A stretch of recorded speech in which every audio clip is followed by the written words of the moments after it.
Hello, everyone. Yeah, thank you so much. This is Bloons Tower Defense 6, actively owned and maintained by Ninja Kiwi, who sent me merch for this game, so thank you to them. They sent me this hat, this shirt, and some other stuff. I'll let my co-commentator introduce himself as well. I'm David. I play this game. I don't speedrun it, but I play it, so I'm here. Yeah, and I believe there were some bid wars for this, if you want to... That's right, and... All right, do you want all of them now, or do you want just the first one? Oh, all of them now, thank you. All right, so Gwendolyn is going to be the Harlequin. Nice. Etienne is going to be the Bookworm. Nice. Admiral Brickle is going to be Admiral Brickle. Perfect. And Geraldo is going to be the Gentle Monkey Gadget. Gadgeteer. Great choices, everyone, and thank you so much for donating. It's to a great cause. So this game, the idea behind this game is you have these balloons that come on screen. You have to place down monkey towers to pop them. So conceptually very simple. In practice, a little less simple. There are 83 maps you can do this on, segmented between beginner, intermediate, advanced, and expert. We're going to focus specifically on the expert maps. In particular, we're going to focus on 4 of them. Those 4 being Ravine, Bloody Puddles, Quad, and #ouch. These are the 4 hardest maps in the game, so we call them true expert maps. We're going to start with Quad here, and even more specifically, we're going to go with this Chimps medal, which is an acronym for No Continues, Hearts, Income, Monkey Knowledge, Powers, or Selling. So this is the hardest game mode because of these restrictions. The idea behind this run is to do the hardest game mode on the 4 hardest maps in the game as fast as possible. Timing will start when I click on this Chimps badge. I'll do 3, 2, 1, go. So 3, 2, 1, go. And so you might be asking yourself, hey, wait, this is a tower defense game, right? Isn't this an auto-scroller? And the answer is actually no. So what happens is balloons do take a fixed amount of time to spawn in, but they do not take a fixed amount of time to pop. So you're not able to actually advance to the next round until you have popped down every single tower or every single balloon from the previous round. So you can actually make things substantially faster by popping the balloons down as quickly as possible. What you see here is you pop balloons, you make money, you spend money to buy towers or upgrade them. So here for round 8, we're going to try to get a sub, which we'll then have to upgrade to the longer range on round 9 when we have enough money. Yeah, so there's about, I think, around 25 towers. I don't remember the exact number. So he's going to be using a variety of those. He has them all on hotkeys. You can select them on the right side, but they're on hotkeys as well. Yeah, and now what we're trying to do is save up for a very special type of tower called a hero. Heroes are kind of new to this game in particular. Hero is a very special type of tower that when you place it down, it actually upgrades itself throughout the map. So for their price, they're actually very good value. And you want to use them pretty much as possible whenever you're playing any mode, unless you're doing a very specific challenge. So we'll get down our hero here. This is Etienne. He's a drone operator. He has this drone that flies around and pops balloons. You'll see he leveled up to level 2 right there without me doing anything. So that's very nice. When he gets to level 3, we're going to unlock something called an active ability. So we'll see that on the bottom left here. What this will do is this will increase his power dramatically for a small amount of time. I'll show that on round 15. There's this yellow that comes from the left as a visual cue. There we go. More drones come out, increases the DPS. Yeah, so in general, most heroes have like a level 3 and a level 10 ability that they unlock. Level 3 is a modest increase in power for a short amount of time, and the level 10 ability is usually like a huge AoE ability. And, overall, heroes are a pretty big part of your strategy because they'll oftentimes either have a lot of support for your other towers. So in Etienne's case, one of the reasons we're using him is that he gives extra range and camo to other towers. And with this map being so spread out, we want a tower that can hit everything, so the range is super useful. But there's other stuff like, increased damage or stuff like that. And generally, having a like cohesive strategy is super important, obviously, in a strategy game. So building around a strategy that makes sense is good here. Yep. And another thing about Etienne, so there are a lot of heroes in this game. They all have a variety. They're all very unique. No 2 heroes are really alike. And they all have some gimmicks. So we mentioned one of them is he increases the range of all towers within his range, which is why we're using him. Another thing he does is on round 33, which will come up in a bit, there's a specific category of balloon called the camouflaged balloon, or the camo balloon, and you're not able to actually have your towers hit them unless they have camo detection. So we're going to get this sniper here. Sorry, not right now, but we're going to give it camo detection. Etienne also has camo detection, but the nice thing about Etienne as well that makes him very popular among newer players is that when he gets to level 8, he actually gives every tower on screen camo detection, which is very nice.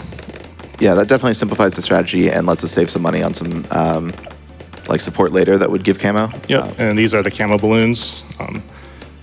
Yeah, this sub that we have in the middle also has an upgrade that lets it shoot everything that you have vision of with any other tower, and that includes camo. So if another tower can see camo, then the sub can shoot it as well. Yep. So that's plenty of camo for the early game, and then once Etienne gets his level 8 drone active, we get camo for everything. That will cover like into mid and late game for camo. And then we also have this boomerang here on the right. He's going for this top path upgrade, this glaive ricochet and more glaives. And this just basically has a huge amount of pierce. So pierce in this game is essentially how many balloons each projectile can pop. And essentially it's a way, like it's used for dealing with clumped balloons. So like on this wave 36 is these huge rushes of yellow balloons, or sorry, pink. Yeah. That's the one. And the more glaives just handles that just fine. Yep. And so Chimps, game of Chimps goes from round 6 to round 100. Round 6 through round 40 we usually call the early game, and what we're trying to do is get some good early game towers to survive it. Right now you see normal balloons, the strongest being this ceramic, which we're actually going to see right here.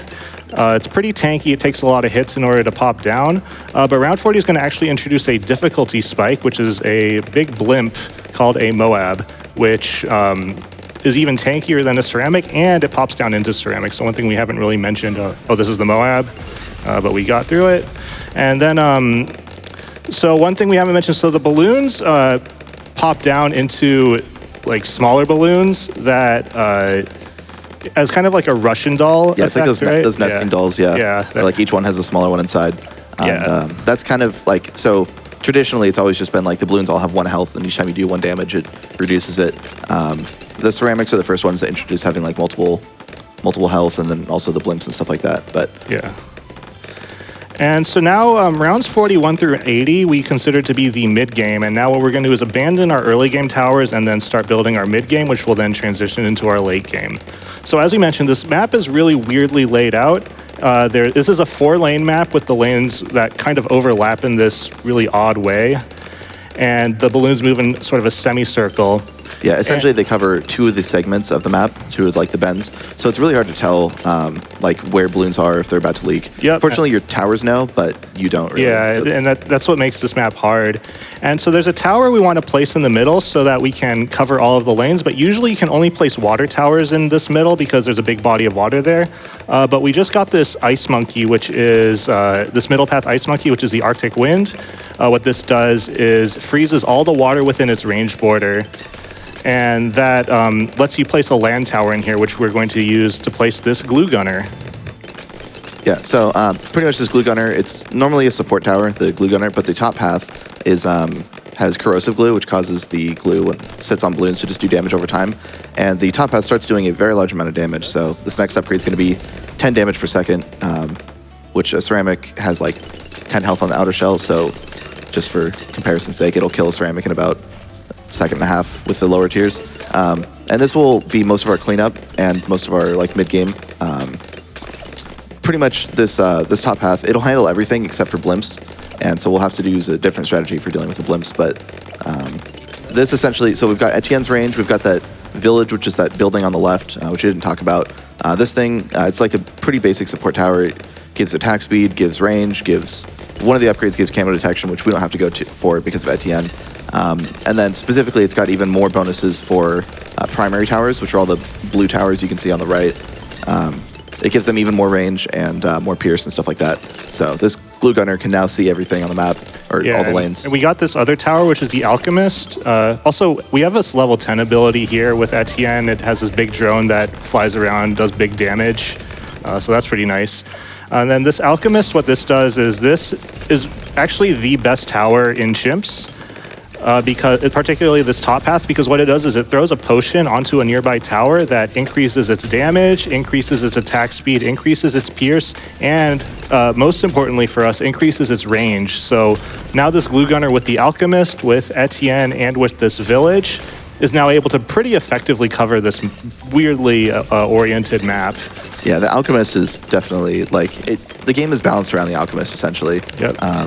I think if it didn't exist, a lot of other towers would be able to be stronger, but certain towers just work so well with it. Round 60 is another difficulty spike, but we got this upgrade Spike Storm, which what this does is we have the tier 3 makes these spikes do extra damage to blimps. Right now it only puts them in a certain range, but then we have this active ability that will actually cover the entire map with spikes. So this is going to be very helpful for especially these blimp rounds. Round 63 is another difficulty spike. A lot of setups get what we call Pierce Cap because there are 3 really dense ceramic rushes. Ceramic rushes are often hard to deal with because a lot of your towers are really high damage but not super high pierce.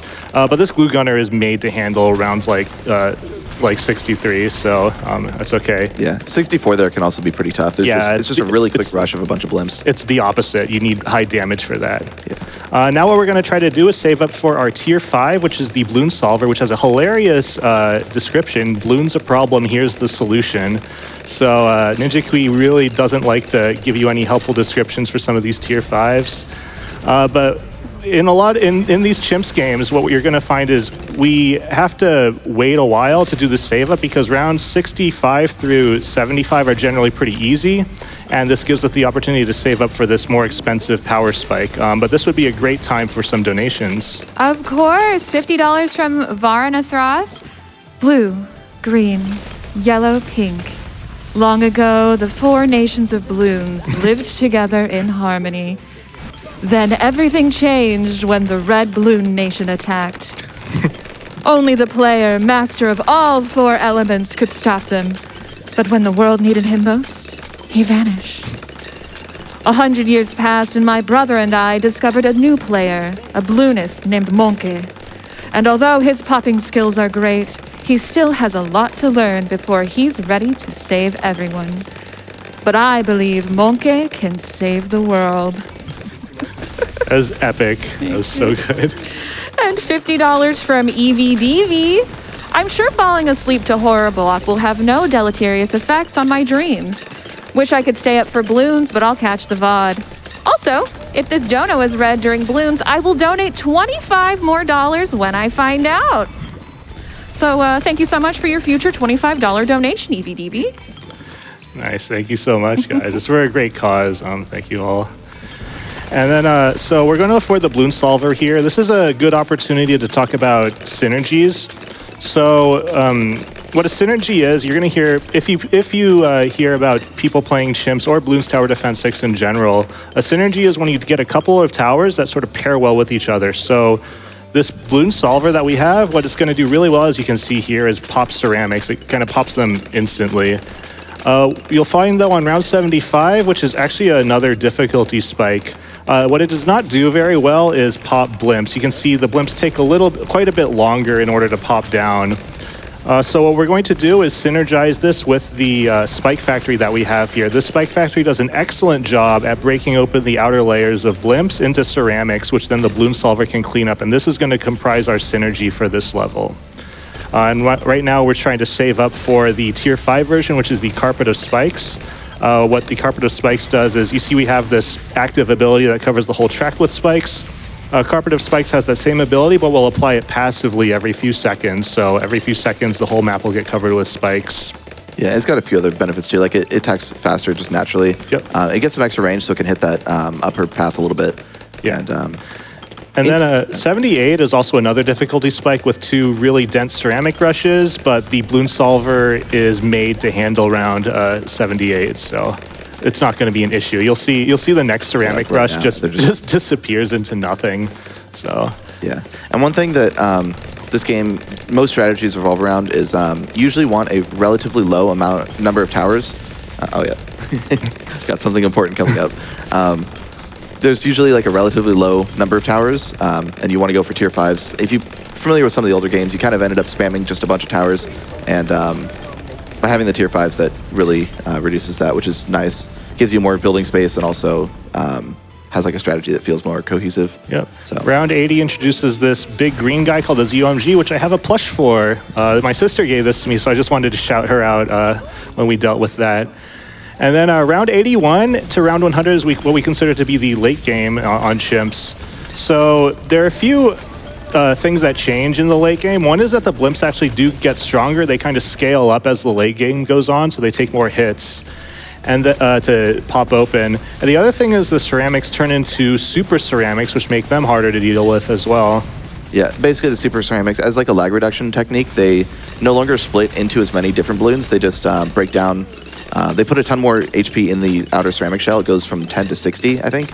And but then they don't like split multiple times each time it goes down. So rather than having 3 billion balloons on the screen, they just put more health. But these become like a problem depending on your strategy, because they are really fast. They're pretty small, so they don't get hit by straight projectiles. And a lot of towers in the late game have bonus damage versus blimps, and ceramics aren't blimps. So they, even though it's only 60 health, there's a lot of them, and they run through pretty quick. But the solver handles it just fine, of course. Yeah. Especially because when it pops stuff, it leaves that like pool of acid on the ground where it popped. So there's pretty much always acid for the balloons to run into the ceramics and just get applied instantly and then pop again. Yeah, so we got the carpet of spikes, and now what we're going to do is there are these barriers. These barriers are line of sight blockers, actually, so we do want to remove them. They actually make the early and mid game a lot slower, the fact that we have to keep these up. But what we'll do is we'll remove them. They are very expensive to remove, so we don't really want to remove them until now. And now what we want to do is we have 2 tier 5s, which is going to be enough for this map. Now we just want to invest in some support. So the first support we're going to get is this Top Path Mermonkey. This does decent damage. It also will slow down blimps by a little bit.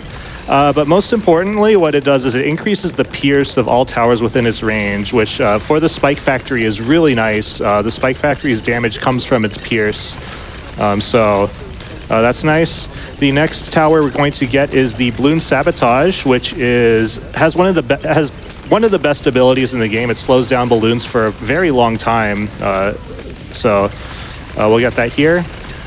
One thing we didn't mention is round 90 introduced a new type of blimp called the DDT, which has camo, lead, and black properties. You can see those there. The Carpet of Spikes just handles them really well, though, so they're not going to really be too much of an issue on this map. On other maps, they actually will be a huge issue. So, yeah, the immunities are, depending on your strategy, can be really rough. Like if you have dart-based strategies, then they just don't do anything. So you need. And we will use the Bloons Sabotage for them here. There's a lot of them here, so this will help a lot. Yeah, one thing about like support towers like this Bloons Sabotage. So in general, beating a lot of these harder chimps maps, usually you'll see a very large amount of like support stuff to slow down blimps and other towers. You pretty much always see Bloons Sabotage. The bottom path glue can slow down blimps. You'll see other stuff like that, but in general, we are trying to avoid that as much as possible for the sake of the speed run, because slowing down the blimps isn't fast for the run. We just want to kill them as fast as possible. But on these maps, especially towards like the late game, like in the late 90s, they're hard enough that we have to get some. And so. we got another tower, which is very unusual, which has these alchemists that turn them into these cookie monsters that shoot lasers out of their eyes, which is very cool. You're not going to see that a lot in a lot of chimp strategies, but it's a very strong tower. Yeah. Round 90 has fortified DDTs, which can be an issue. And round 100 has this big purple guy called the BAD, which will just pop down. It's pretty difficult to deal with usually, but we're okay. Yeah, the Carpet of Spikes is really good for breaking that down. But depending on strategies, yeah, it can be rough. So we're gonna move on to the next course here, or state map here. Ouch. Yeah, hashtag ouch. So this is another 4-lane map where the lanes intersect in this weird hashtag pattern. The lanes are very short, and the balloons, I guess they move at a normal speed, but because the lane is so short, they actually look like they're moving pretty fast. And we're kind of barely going to survive these first few rounds just with this sub. Yeah, the sub's pretty good for early game. The classic dart sub strategy. Yeah. Fortunately, the sub darts can homing attacks, so they're pretty good. They can hit like the left lane, even though they can't actually see that far, just because they'll fly around. we'll get a couple subs down and just get some basic early game stuff. Yep. And so this map has a big body of water in the middle that you can actually remove, but we're going to make use of the water and employ a water-based strategy. And with water-based strategies, what you want to use is Brickle as your hero. We're using the Admiral Brickle skin, which is pretty nice. There are other skins. The Dread Pirate Brickle is, I actually thought that was going to win, but I really like the default one, so I'm pretty happy with that. We're going to get her down in the middle. One thing you're going to see me do is I'm going to use a sub to try to line it up because Admiral Brickle has the same footprint as the sub, I believe. You'll see me do that with other heroes as well. It's just a way of making sure that we can line her up properly before we can afford her. So, yeah, just to like get your cursor in just the right spot so that you can, as soon as you have money to press the hotkey, yeah, so we'll get that on round 14. And you'll see Admiral Brickle has like this gun, which exists. And then she also drops these mines, which are very important for round 15. It's just the issue is that these mines get dropped randomly. So we might just not survive round 15 through no fault of our own, but yeah, round 15 has those pinks that come out for the first time. Yeah. They can really rush through your defenses pretty quick. And then we're going to unlock Brickle's level 3 ability now, which is called Naval Tactics, which is extremely good with water towers. What it does is it doubles the attack speed of all water towers within her range and allows them to pop every every balloon type. It's extremely good, and it scales up as you improve your water towers, so it's a very strong ability. And we're going to actually use it again on round 22. I have to afford advanced intel first and then use it. There we go. And then we're going to use another water tower now, which is the Monkey Buccaneer. This is a boat. So boats are very nice on this map in particular. They have these guns on either side of them. So on a map like this, especially where balloons are going to come from multiple directions, it'll make use of its projectiles a lot more on a map like this than it would on, like, say, an easier map. Yeah, so basically, like, it turns sideways and then shoots with, like, the side cannon at the balloons. But then if there's something behind it when it's shooting, then the back cannon will also just shoot out and hit both sides. And especially, yeah, we're going to be going for this destroyer here, which will shoot very fast, and it'll just kind of cover the area in projectiles. Yep, and then we're going to cross path it. So we haven't really explained cross path. So you have a main path that you can choose. You have 3 choices. You can upgrade that main path up to a tier 5, and then you can do what we call cross pathing it, where you can get a second, I guess, type of upgrade, but you can only go to the tier 2. So yeah, so like it ends up making some decisions as far as your strategy. So in this case, like the bottom path gives more range, and the second upgrade gives camo, which could be useful. But then the middle path gives grape shot, and then lights them on fire, which is like more AOE instead. So that's kind of your trade-off. More AOE, but also the bottom path does give more pierce, which is sometimes actually does make it worth it. But in this case, we're going with the grape shot just because we really need the projectiles, and the projectiles will, like we said, the projectiles will get used more often on this map. And in particular, we need this for round 36. Round 36 has these really fast pinks that we would really struggle with if we didn't have the grape shot with the destroyer by now. So We have hit $550,000 donated to Prevent Cancer Foundation. Thank you so much, everyone, for your generous donations. It's awesome. We're going to now get a second Monkey Buccaneer, actually. This one is going to be the cannon ship, which is one of the towers of all time. It's nothing really to write home about, but it does give some extra consistency now. It's not till we get to the tier 4 where things get interesting. Yeah, so all of the middle path upgrades at tier 4, they give an active ability. So sometimes there'll be strategies revolving around that. Like in this case, yeah. We'll see what that is once we get to it. It's pretty cool for the sake of the speedrun. Yeah, round 40 is nothing with naval tactics, and then we need to get camo because we don't have Etienne, so we're going to use a radar scanner village, which is a very common way of getting camo detection. And now we will go get our next power spike, which is upgrading this first Monkey Buccaneer to an aircraft carrier. Yes. Oh, whoops. Okay, that's a little. I forgot to do that.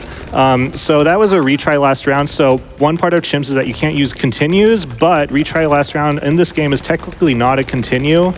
because continues in this game give you more money, and they restore your lives and reset your cooldowns, and the retry last round does not do that. So yeah, it used to be if he had leaked there like that, then you would have had to restart the run. But they made that change, I guess, several years ago now. But it's been very nice, because the other option used to be if you could tell that you were leaking, you could pause out and go back to the main menu, and then when you re-entered, it would put you back on the at the start of the wave again. And I would not submit this run if that didn't exist. So. Yeah, that makes the run possible. Thanks to Ninja Kiwi to that. Yeah, and so we got this aircraft carrier. So what this does is it has the same destroyer functionality, but now there are these planes that fly around randomly and shoot things, and they also shoot missiles at blimps, which is pretty nice. The only real issue with this tower is that the planes do fly around randomly, so sometimes if they're just in a bad position, they might not hit things. But for speedrunning, it's nice to have a global range tower so that you can pop balloons as sort of they enter, which is cool. And then we just got another tower, which is the Monkey Pirates, which adds more cannons, which is okay. But the real reason why we're getting this is for the active ability, which we'll see on the top right here. A blimp will come, and we will harpoon it in and insta-kill it. And insta-killing things is really nice for speedruns because it's fast. And this tower for its price is very good at insta-killing blimps, and it insta-kills BFBs, or a single BFB. So in this, particularly in these round 50s, there are a lot of rounds that end with like a single Moab, and usually it would take a while to pop down. So being able to insta-kill it just accelerates that round by quite a bit. So for speedrunning, this is actually like the most important tower.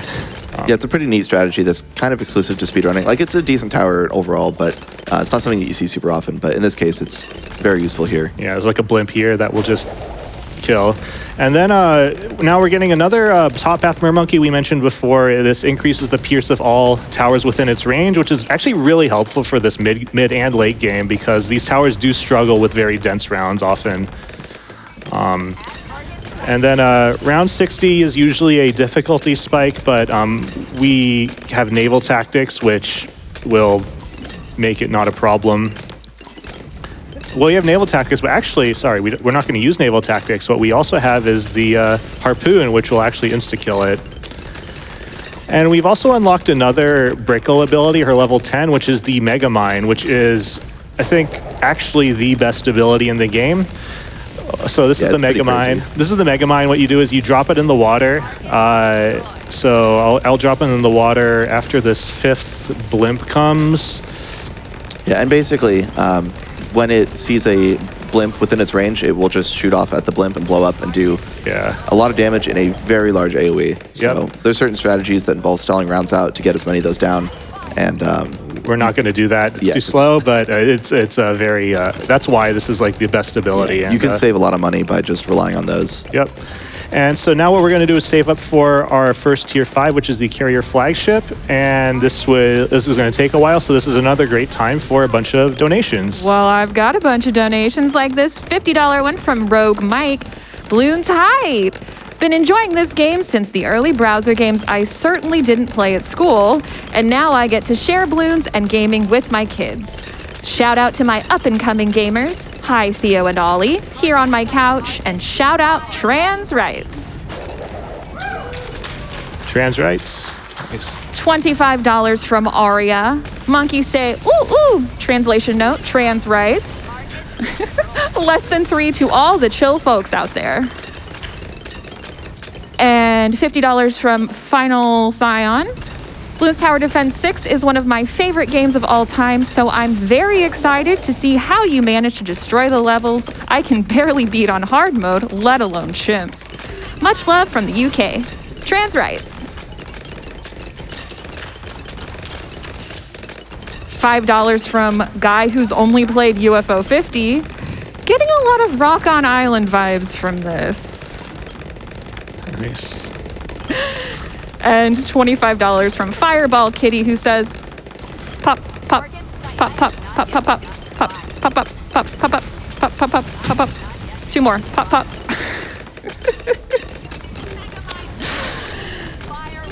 All right, so we're going to get the carrier flagship just right now. So what this does is this ramps up the damage of everything, the planes, the missiles. There are a few other things that it does. It has tier 5s tend to have like some interesting things that in addition to just increasing the damage. So one thing is that you can actually place towers on top of this, which is pretty helpful in certain maps. We're not going to use it here, but you can use it in other maps, and it's actually very nice. Yeah, like if you're in a body of water, you can use it to place an alchemist on top or something like that. Yeah. Then it also buffs the attack speed of monkey aces, which we're not going to use here. But most helpful is it buffs the attack speed of all water towers, which is very nice. Round 75 is actually, because we have the carrier flagship, is not going to really be an issue. You see that I'm placing a lot of things. I'm using a lot of abilities. This is an ability-based strategy, so this map actually has the potential to kind of brick the run if I don't juggle my abilities correctly, so I'm going to have to like focus particularly in the late game. But round 78 has a very interesting way of doing it when you have a water-based strategy with using Brickle. So the first ceramic rush is going to come, and if we use naval tactics for it, the rush will disappear. And the cooldown for the naval tactics will actually expire before the second ceramic rush comes. So for a hero like Brickle, you can just use naval tactics twice and not have to worry about round 78. There are other heroes like that they have abilities that let you basically clear all the ceramic rushes. For example, I think Sada has that, Sai has that. I'd recommend sort of being aware of that. Yeah, most of the heroes tier 10 abilities will do that. In Brickle's case, the mine doesn't hit ceramics, or it doesn't blow up on ceramics, so it wouldn't work, but most heroes it would, like Gwendolyn Firestorm or anything else. So as long as you're prepared for it, it's usually not that big of a deal. And then round 80, we'll just use naval tactics. We would not survive this without naval tactics, so I needed to make sure I had it available for that. And now this late game, what we're going to do is get this tier 5 version of this Buccaneer called the Pirate Lord. What this does is it makes the tower do more damage, but most importantly, it gives you more harpoons, so you can insta-kill up to 6 Moabs or 6 BFBs or 2 ZOMGs. And insta-killing 2 ZOMGs is actually huge. Oh, I did that a little early. Because there aren't a lot of towers that can actually insta-kill ZOMGs, so yeah, and they have a lot of health, so it takes a while to get through. Yeah, they have a lot of health. It can also insta-kill the fortified ZOMG on round 78, but 97. Sorry, 97. Yeah, sorry. But we'll also see on round 85, we'll just insta-kill that wave, and it's really, really fast compared to just popping them down normally. And then we just got this glue gunner. We'll explain that after round 85. But round 85 is pretty funny. It's just waiting for the second one to spawn. There we go. Then, so we're actually going to get a third tier 5 here, which is going to be the Glue Storm. Right now we have the tier 4 version, which is the Glue Strike. This gives an ability like that, which drops glue on everything on the map. The glue slows down regular balloons, and it debuffs blimps. And it also removes immunities from DDTs. So this is actually an extremely important tower for the 90s. I think I need to start focusing. Yeah, So so I can explain, yeah. So essentially, yeah, as mentioned, it removes the immunities, and since we have a lot of darts and explosions going on with our strategy here, the DDTs are immune to darts because they're lead, and explosions because they're black. And so the glue strike will just remove that. For 90 and 93, you can just use naval tactics because it increases damage, so it's preferable in that case, but it doesn't last long enough for 95 because 95 has a huge rush of a bunch of DDTs. I think it's like 25 or 30 in a row, and Glue Storm lasts for 10 seconds, so it'll be enough to handle the whole wave. So he's trying to find a place to place this tower. He may have messed up his placing a little bit. Whoops. Yeah, so for these DDTs, as you can see, we can't handle them, so we need to use naval tactics for them. I guess we'll place it down there, it's fine. Yeah. Yeah, the placement positions are sometimes kind of tight to figure out exactly where you can place it. So in that case, he may have placed some stuff slightly wrong, so there just wasn't quite enough space up there. The Buccaneer actually has like a pretty big footprint. It's kind of hard to tell, like, it doesn't look huge until you get the aircraft carrier up, but Yeah, so here's 95, and once the DDT spawn, he's Glue Storm, so... Yeah, and it's the same ability, but just lasts a very long time, so... and it lasts just long enough to de-lead every single one of those DDTs. Yeah, so you can see he's getting another Sabo there, which he'll use for 99. I assume maybe 98 as well? I don't remember. No, just 99. Just 99. We don't have time for 98. Okay, yeah.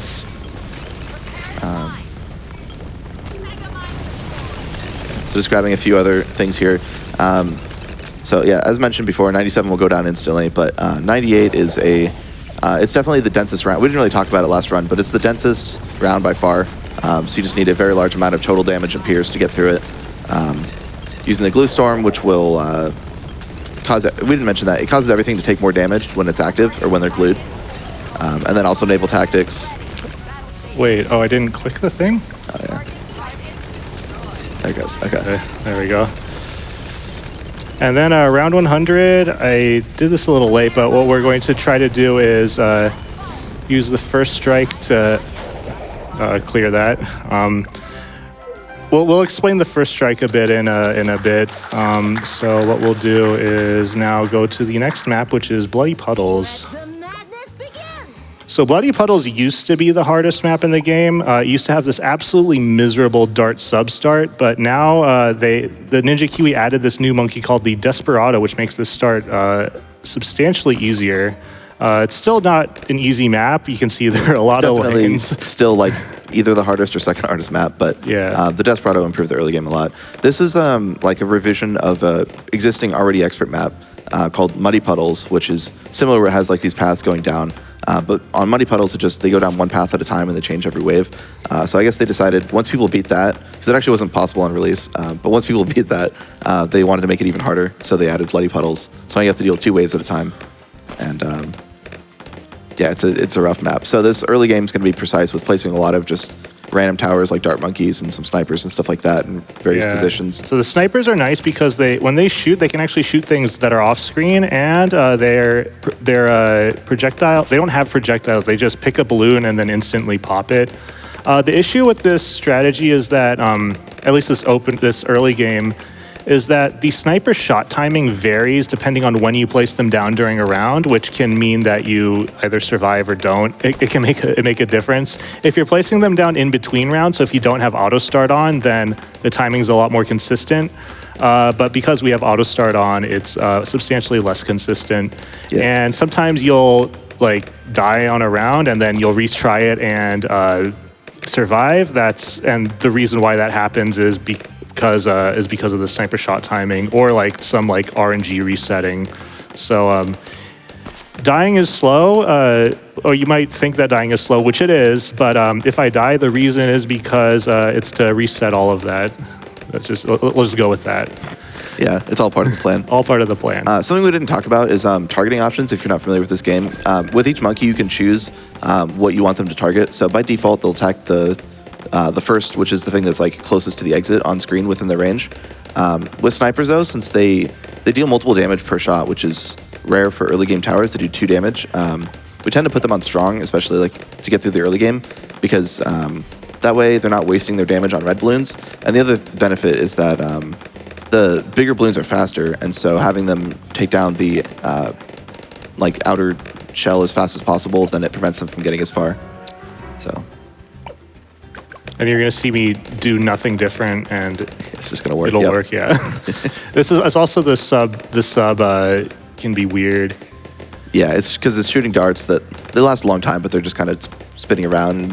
If they're headed towards a balloon and that balloon pops, then it'll just change direction. And, and so the hero we're using in this map is Gwendolyn. So Gwendolyn, her deal is that she loves fire. She's a pyromaniac. She has this main attack, which I'm sure will surprise all of you, is a flamethrower. The reason why we're using her is so when she gets to level 4, she gets this passive ability called the Heated Up buff, where all towers within her range will get increased damage and they'll get lead popping power. So when paired with snipers, it's actually very strong. So Gwendolyn also buffs fire towers, which is actually surprisingly less common when you're using her. Using her with snipers is very strong. See, I'm getting this wizard here. So one strategy with these kind of big multi-lane maps is to get these global range towers like the sub or the snipers.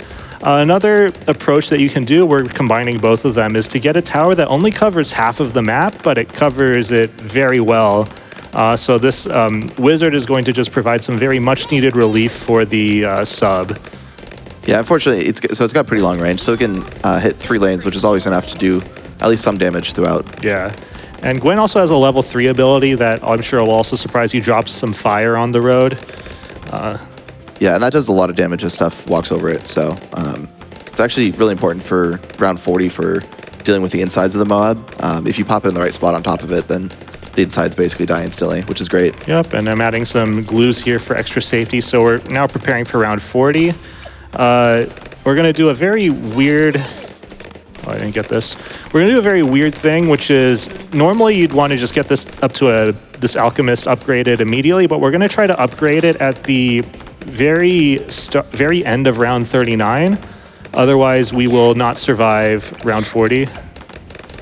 Yeah, so the alchemist, the top path upgrades to last for a certain number of attacks, and this acidic mixture dip, the first buff that you get, it only lasts like 10 shots, and so since the sub is always shooting, then it'll consume those quickly.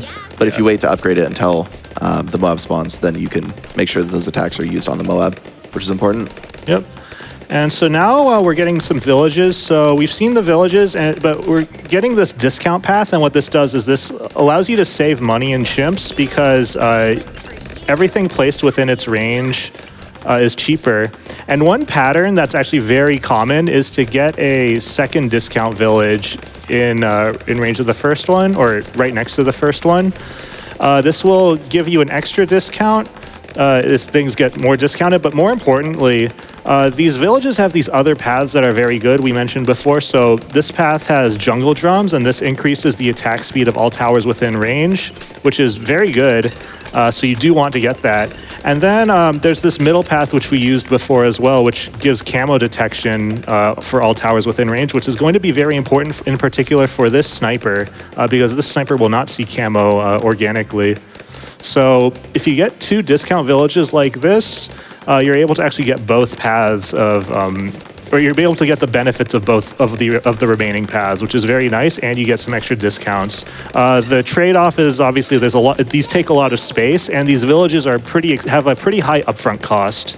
So it's only really worth it if you're doing kind of a spam strategy where you're spamming a bunch of tier 3s. Yeah, something I don't remember if you mentioned, but yeah, I didn't. Yeah. Okay, yeah, the upgrades only work up, or the discount only works up to tier 3. So, yeah. And so the strategy we're going for here, the main strategy, is called the Axis of Havoc. So there's an achievement in this game called the Axis of Havoc where you get all 3 tier 5 snipers in a game of chimps. So the first tier 5 sniper we're going to get is the elite sniper. Right now we have the bouncing bullet sniper, which does what it sounds like. It shoots a bullet that bounces onto other balloons. It also has shrapnel, which is very nice. We're going to upgrade it to the supply drop, which for its price is not actually a very good upgrade. It doesn't do enough damage and pierce to justify its cost. But the reason why it's so expensive is it gives you an ability that doesn't exist in chimps that gives you extra money and lives, but you can't make money or extra lives on chimps. So yeah, you used to be able to use it, and it was funny because you'd pick it up and you'd get +0 money and +0 lives, but they took that out because it was kind of a distraction. One thing is we actually unlock Gwendolyn's level 10 ability, which is this Firestorm. It lights every balloon on fire and gives every tower the heated up buff, which is very important for this map in particular. Because there are these rounds where there are, like this one, where everything is on the outer 2 lanes where Gwendolyn can't fire, so she's not able to apply the heated up buff passively. Now we're going to upgrade this guy to the elite sniper pretty soon, and what this does is this substantially increases the attack speed of the middle path sniper, and it provides an attack speed buff to all other snipers on the map. So when you're doing a sniper-based strategy, it's very important to generally get this sniper first. And for us in particular, it's very important to get this for round 63 because we will not survive round 63 without the elite sniper. And next up, we're going to upgrade the second sniper to its tier 5, which is the elite defender. This is going to take a while, so this would be another great time for a bunch of donations. I've got them. I've got a few donations from our folks internationally. $20 from Sleepoveri, who says, "Thank you for the amazing horror block. Greetings from Finland." Hyvä Suomi. $25 from Nexus. Greetings from Germany. And $25 from Vincent and Miranda. Greetings from a snowy Sweden from my two kids, 6 and 8, who wanted to donate to a great cause. Now show those balloons what for. And remember, our next game is Animal Crossing City Folk. There is a bid war for the character choice, where the top 2 choices will be chosen. Number 1 is far and away the pink-haired anime girl, but number 2 and 3 are in close contention. You could get Pigtail Girl for player 2. It's at $50 right now, and Spiky Hair Guy is currently at $75. So gdq.gg/donate. Make the difference there. We are also at $6,400 out of the $10,000 we need to upgrade to hard mode for that Contra Operation Galuga, later today. Once again, when you go to gdq.gg/donate, make sure to apply the incentive. Hard run modes are so nice. So yeah, y'all got to get your donations in for that. I think we have time for any more if you have Yeah. Yeah, let's see. $15 from Kitchen Tiles. Had to donate during the Bloons run. This game has melted my phone's battery, but I still come back to it. Good luck on the run. Question for everyone. Who's your favorite monkey? Who's your favorite monkey? I really like the Desperado now, particularly the top half. Big fan of it. And yeah, I've been there as well, melting my phone. When this game came out, I was playing it a lot at my job because I had a lot of downtime. Definitely destroyed my battery back then. Well, Roland, Victor, Celia, and Mom have an answer with their $10 donation.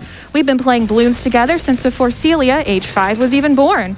Our favorite monkeys are Dartling Gunner, Banana Farm, and Ice Monkey. Great choices. Good choices, especially the Ice. I'm a big fan of Ice.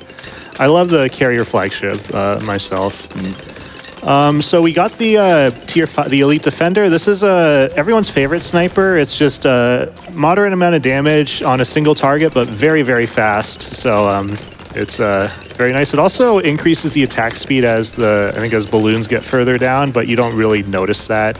Yeah, but again, talking about like synergies earlier, the Elite Sniper and Elite Defender have a great synergy together because the Elite Defender, since it does single target damage, it's really good at cracking open the blimp layers, and then the Elite Sniper just has a lot of pierce and a lot of projectiles, so it'll clean up the insides pretty well. So they go very well together. And now we're going to actually build into our third sniper, which we're going to upgrade to the May Moab. I'm also prepping these other snipers, which I will explain in a bit. But so what the May Moab does is it does increased damage to blimps, and it stuns them for a little bit. And particularly being able to stun blimps, there aren't a lot of ways to do that, so that's actually really helpful. Then when you're doing Axis of Havoc, you're not really able to just get all 3 tier 5 snipers, especially on a map this difficult, and survive. You need to couple it with some type of ceramic cleanup. So with sniper strategies, one really effective way at getting ceramic cleanup that works for some reason is to get a few bouncing bullet snipers and then give them an alchemist, because the bouncing bullets have shrapnel, they bounce, they have pretty good pierce, and the alchemist makes them a lot better. Yeah, and they also benefit from the Gwen heated up buff as well. Yep. So they'll end up doing a lot of damage to the smaller insides. And you can see the positioning here. You can see when he's trying to place it, the like X1. So this alchemist only gets 1 discount just because the range is fairly limited because it stopped taking up so much space. And 1's good enough, but yeah, you usually want to get double discounts. So now, so we mentioned snipers have global range, but the one thing that's been a real pain in this map is this truck. This truck actually is a line of sight blocker, but if we spend $1,000, we can actually get a helicopter to remove it, and whoa. The helicopter crashed, created another line of sight blocker, and we have to spend another $500 to remove it. So Ninja Kiwi decided to add that to the hardest map in the game. So thank you, Ninja Kiwi, for that. So we could go for the tier 5 version of the sniper, which we'll explain in a bit. But before we do that, we're going to get some support. So the first is we're going to get is one of the best support towers, which is another. We're getting a glue gunner again, but this time we're going with the bottom path. We haven't seen that yet, surprisingly. This is the Moab glue. It shoots glue on a blimp and slows it down, which is really good. The upgrade on top of it is also really good, which is the relentless glue. What this does is when a blimp breaks open after having the glue on it, it stuns all the balloons within its range, which is really nice. Just stunning balloons in general can provide you just enough time to survive. And then the other support tower we're getting is the Moab press. Every few attacks, this actually makes blimps move backwards, which you can kind of see here. And being able to make blimps move backwards is so good. So yeah, and these are especially good versus the slow blimps like the ZOMGs that being able to push them back. Since they move so slow, they don't make much net distance. And basically, so we're using this, we're setting up a bunch of slows and support on this one side, which will stall out one side of the map while the snipers can shoot the other side. So they'll tend to spend most of the early part of the wave shooting down on the right side to take out that part because it's not getting stalled, while we stall the left side in the meantime. Yeah, and this is just a very nice way of dealing with this, with weird multi-lane maps like this. Just you turn it kind of into a pseudo single-lane map in this case. Because this map, I think United knows, has a lot of lanes. So. Yeah. 93, we really want this Firestorm is going to be really helpful because there are DDTs that we have a hard time popping without having lead popping on all of our snipers. So this is one of the rounds where the Firestorm is very helpful. Yeah. So one of the cross paths decisions that Deacon made is on his the middle path snipers, he's using the attack speed path rather than the top path would give more damage, and it would give lead popping. But since we have damage giving from other sources, from Gwen and from the Alchemist, then using the attack speed ends up being a little bit more effective overall. Yeah, and it's cheaper, that's the main thing. And so now we're going to go for the tier 5 version of this main Moab, which is the Cripple Moab. What this does is this substantially ramps up the damage. The shots also have explosions, so they do a little bit more pierce, which is nice. The most important thing is for round 100, it actually debuffs blimps that it hits as well.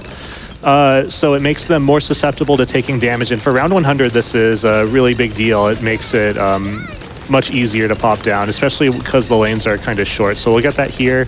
You'll even see like these ZOMGs get popped down very quickly now. Yeah, and that's an excellent synergy with the Elite Defender because the Elite Defender attacks so fast. So adding flat damage on top of that makes a big deal. Yep. And now we're going to go for this first strike, which is specifically for round 100. It gives this ability that shoots a missile that does a huge amount of damage, particularly on round 100. And I think we tried to allude to it, but it was a bit fast. What we want to do on round 100 to save a little bit of time is to layer skip it. So if you use the first strike ability at a very specific part of the damage phase, you're able to pop the round 100 guy without spawning any of the insides. So we're going to try to do that here. I tried to do that on Ouch as well, but we didn't succeed. I had to use some other stuff. Yeah, but, it's about halfway through the last damage phase is when it gets used. So we'll do this. So this is the last phase, and then there you go. There you go. Yeah, so that's Bloody Puddles done, and now we will move on to the final map, which in my opinion is the hardest, which is Ravine. So I'm gonna have to focus here. Yeah, this map has a very precise start, and it actually wouldn't be possible if not for one little map obstacle. There's a sword in the stone up there in the top right, and we'll have to pull that out at a certain time on round 7 just to take out one of the green balloons. But yeah, so we have these very precise starts and specific targeting. It's like that monkey in the top right had to be on last, and yeah, I need this. There's a very specific visual cue here. There, that should be okay. Yeah. Hopefully this works here. And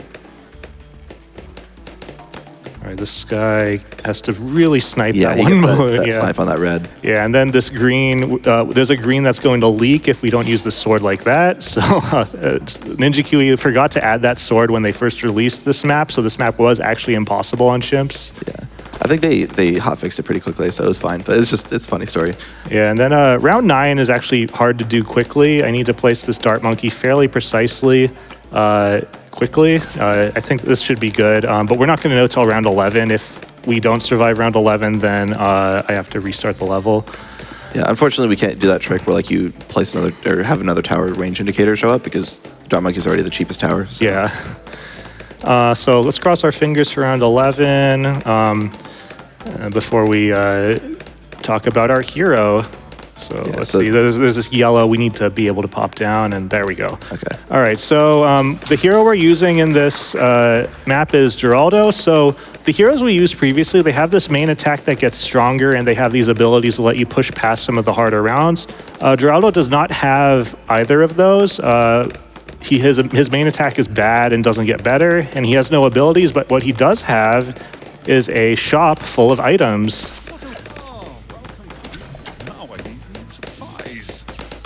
Whoa, a shop full of items. Like the Yeti, one of our merch supporters. Yeah. The Yeti.com/AGDQ, where portions of the purchase price from all items sold will be donated directly to Prevent Cancer Foundation. Amazing. Yeah, definitely check that out. The shirts are always fun. I always end up getting some of them. But yeah, so this shop has a lot of things you can place that are very strong for their price. So these shooty turrets he's placing down are kind of like dart monkeys, but they quite a bit stronger. He's placing these the road spikes, which will help catch leaks because this map's very difficult and you leak a lot, but you can't leak on chimps. So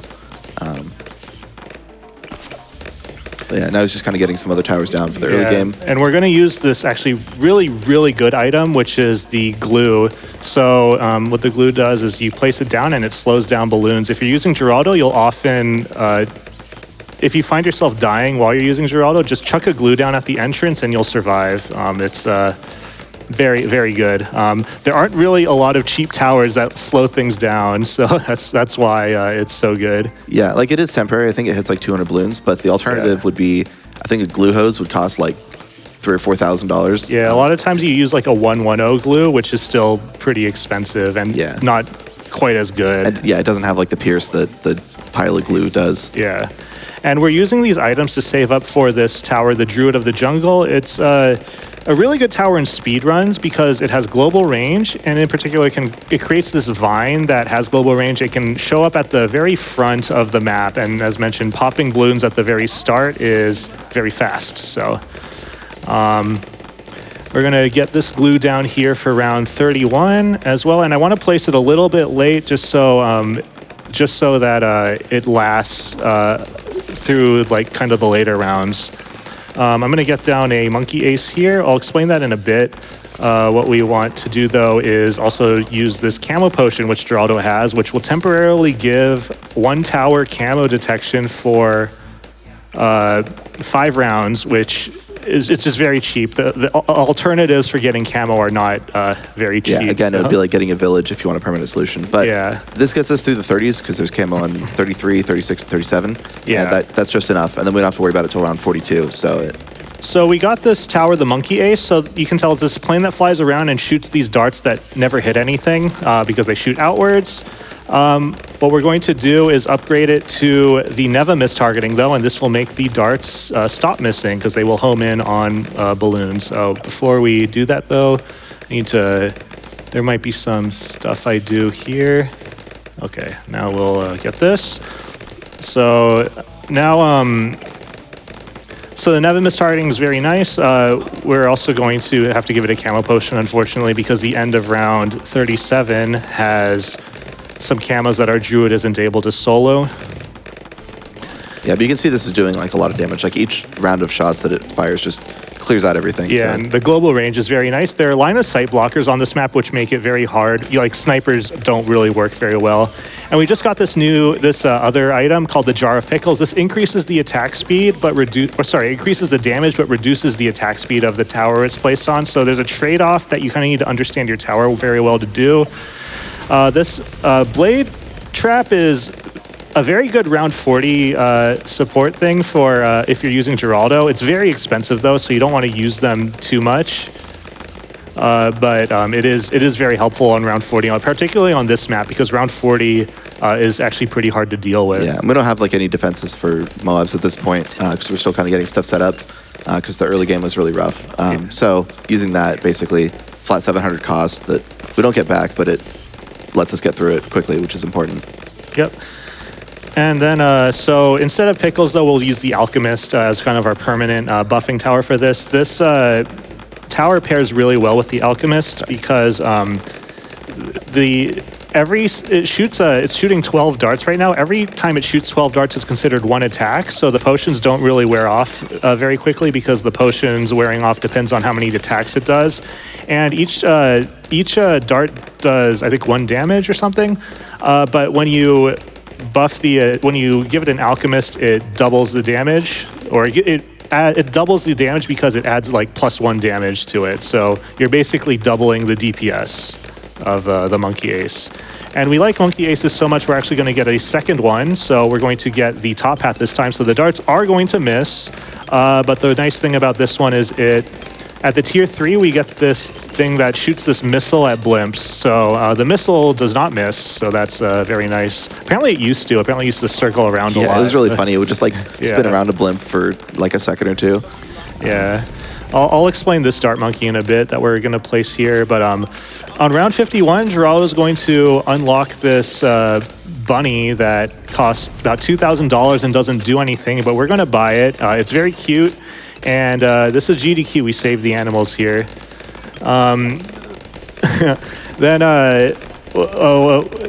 So actually on round 53, we can get another one, and you know what? Let's get that one as well. You see me getting these upgrades to these dart monkeys. So we're upgrading it to the Juggernaut. So the Juggernaut has quite a lot of pierce, which is nice. It hits a lot of balloons. The real nice thing about it is that on this map is it knocks back balloons as well. So it serves as extremely good ceramic stalling in the mid and late game, which we kind of need. Yeah, ceramics will be a big issue for this strategy. So. Yeah, and then also these projectiles bounce off of walls. Oh, we'll get a third bunny as well. But these projectiles bounce off of walls, and when they bounce off the walls, they can actually re-hit targets, which is really nice. Really nice. So this is a kind of tower. It's pretty cheap, and it can punch well above its weight on those kinds of maps. Yeah, if it's like shooting down the bridge and there's a bunch of ceramics, they'll all just get like knocked back super far. It's great. And then actually on round 59, we can even buy a 4th bunny. Again, just kind of as a flex. It totally doesn't turn it into a demon bunny that jumps around everywhere and pops everything, right? And it's totally not a reference to Monty Python and the Holy Grail, which has this bunny that jumps around and bites people's heads off. So what this bunny is really good at is it really excels at popping down ceramics. So round 63 has 3 very dense ceramic rushes. And we'll see how the bunny does on it in just a bit.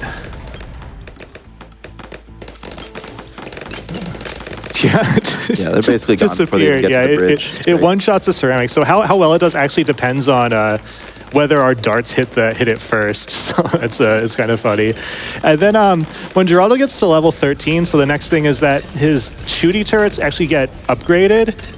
They become very good for their price, so we're going to want to spam them down as much as we possibly can. But in the meantime, there's quite a bit of idle time, so this would be another great time for some donations. Got a lot of love for you and the game. $15 from Asfaron. Was excited to see Bloons Tower Defense 6 on the schedule, and was even more excited when I saw One-Eyed-Deacon was running it. Had to donate during the run. $100 from Mike. It's my first in-person GDQ, and I'm donating in honor of my partner. When we started dating, we were long distance and played lots of Bloons together. We just got engaged, and I couldn't be happier. Oh, congratulations. Congrats. Congratulations. Love you, Maddie, and good luck to One-Eyed-Deacon on the run. $10 from Sandlord Kevin. Bloons is the best tower defense ever. I'm thinking so. Agree with that. Yeah. $25 from J Pappy. Had to donate during one of my and my son's favorite games. And $25 from Finbo. So excited to see my all-time favorite game on the GDQ stage. Best of luck for the run, and shout out to my girlfriend who agreed to watch this with me. And $250 from A Sapient Curling Stone. Cancer bad. Speedrunning good. Words difficult. Kindness easy. Less than 3. Nice. Well said. That's awesome, yeah. So the next real thing we have to worry about is round 75, which we're not actually going to do anything specifically to address. We're going to kind of just cross our fingers and hope we survive. But round 76, we haven't mentioned it. It also has one ceramic rush. So one thing you can do on ceramic rushes is to chuck down a glue at the entrance, which will slow down that ceramic rush, which gives our bunny enough time to pop it down, which is very nice. So what we'll do is the glue only lasts 2 rounds, or I guess it lasts 4 rounds, but it'll get used up. So we'll just place it down here, and then let's just We're right. okay, Yeah. we're okay. We're okay. Oh, maybe? Yeah, okay. For 78 with the 2 ceramic rushes, we're going to prep that by getting these creepy idols down. What these do is they blow back balloons and stun Moabs. They're very, very good for their price. They only last 2 rounds though, so you can't just spam them, or I guess you could, but they only last 2 rounds. And then what we're going to do is on round 78, we're going to try to glue both ceramic rushes. I have a queue for the second ceramic rush, which is when we get to $38,280. I will place down the second glue to catch the second ceramic rush. So we'll do that. And you can kind of, I think you saw for the first rush, a lot of it got blown back. Oh, I placed that way too early. That's okay. So you see we have a lot of money saved up. The reason why is we're trying to save up for this tier 5, which is the Sky Shredder, which has this hilarious description. The Bloons will wish they had never come. It's just ramps up the number of darts, attack speed, bigger missiles. Just it's a very strong tower. Yeah, it attacks very fast. It's definitely a bit of a bitrate destroyer. It's just covering the screen with darts, but it's funny. And as mentioned, it's one of the towers that can attack near the start and like see over all of the obstacles and stuff. So it's pretty good for that.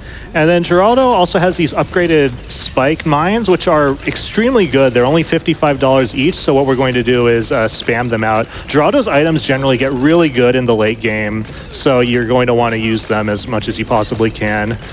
Let's get this guy down. Yeah, something we didn't mention about Geraldo is that he you only have a limited stock of what's in the shop, and I think he restocks some. Is it every wave? Every level. Every level. And then the one thing is that round 90 gets this big restock, which we also want to be aware of, but things move a bit fast. And now what we're doing is we're only gonna get 1 tier 5 here, so that's actually different from the other maps, and we're going to instead invest in some support. So the first bit of support we're going to get is this overclock. What this lets you do is it lets you select 1 tower and increase its attack speed by 66%.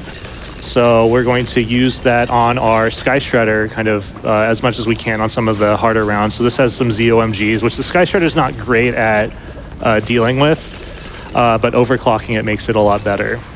Yeah, so overclock is good on like single towers that are very expensive. Like we spent $45,000 on this upgrade, and essentially by spending $15,000 on the overclock, it increases its overall damage output by about 50% with the active uptime.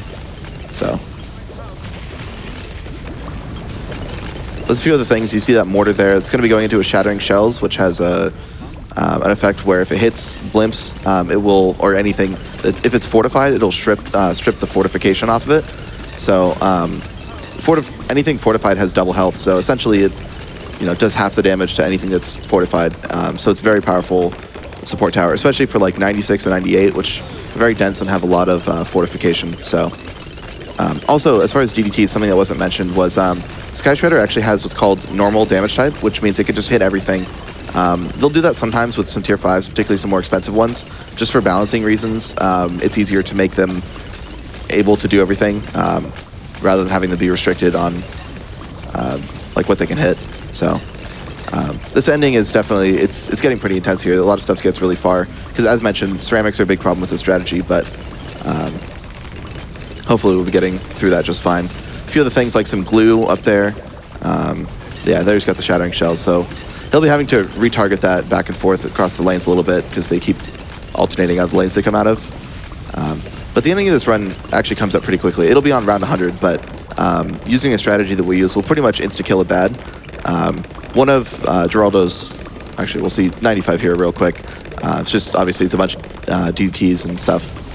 But Sky Shredder should handle it just fine, especially with the overclock. But yeah, so one of Geraldo's items you could buy is a Rejuve Potion, which instantly refreshes all of your cooldowns. So you've seen us use the first strike, it just does a bunch of damage to the bad.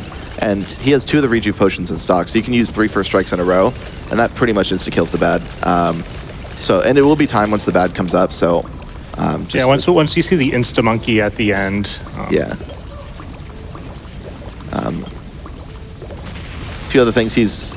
yeah, we got these 2 genies, which are very good. And then we'll use some blade traps just to make sure things get cleaned up. Yeah, these genies just fly around and shoot a bunch of damage really fast. They only last 2 rounds and they're expensive, but they are hugely powerful. So here's 99. And then you can see on 100, it's just first strike, rejuve, first strike, rejuve, first strike. And there it is, time. There you go. All right, and yeah, thank you everyone. So sorry, just to kind of cap everything off, for some shout outs. So thanks to the BTD6 speedrunning community and just the general community, but in particular, FrostyMate came up with the strategies for 3 of these maps. So thank you to him. Follow him on YouTube. He has some awesome guides, and he also streams on Twitch. Dorio came up with the Bloody Puddle strategy, so follow him on YouTube. He makes excellent guides. Yeah, I use that strat for my Black Border. And then Ninja Kiwi for sending me merch. So again, watch me on Twitch. I stream this. I also have YouTube videos. I make guides for chimps and the 2 people in the audience who like half cash. I make half cash guides. And this game will be free on Epic tomorrow. So if you like what you saw here, definitely pick it up and check it out. Yeah, highly recommend. I love this game. I've played it basically since release. It's wonderful. So definitely check it out. And yeah, enjoy the rest of the marathon. Thanks for watching.